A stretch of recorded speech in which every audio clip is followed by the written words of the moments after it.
Assalamu alaikum wa rahmatullahi wa barakatuh. Bismillah walhamdulillah wa salatu wa salam ala rasulillah. We wanted to reflect on two ideas that are very real and practical. And the first is the concept of the poor righteous teacher.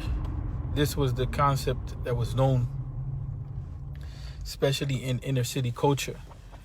This was known as the type of brother who he has an understanding of what the community needs are, and he's on a mission to work to wake up the community as to what it is that needs to go on. And a lot of that concept, it came out of the hip-hop movement. A lot of us grew up with that. Sometimes it was clean, sometimes it wasn't. But the idea overall was someone that's in the community dealing with people who really need to be dealt with, right? This is the unfortunate part of religion today, is that there's this separation between those people who so-called don't make the grade of religion and everybody else, the so-called righteous group. Whereas, how many have encountered that one person in their lives? They may have been smoking weed at the club, whatever it may have been.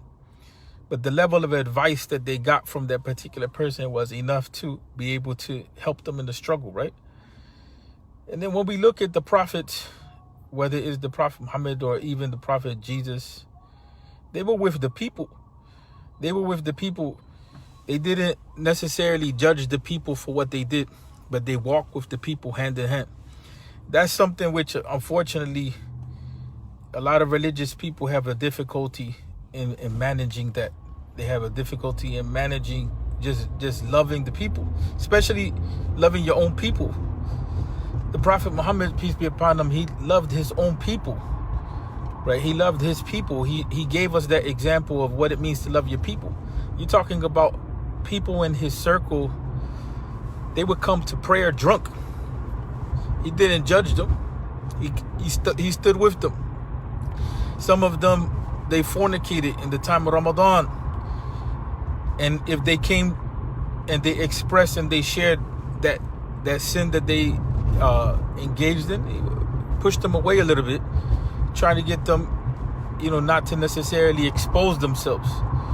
And it's unfortunate, but that's the way that we're dealing with people nowadays. I don't see any change coming about in this way, because there's no level of compassion that we're seeing, that's enough to be able to cause people to want to work on themselves.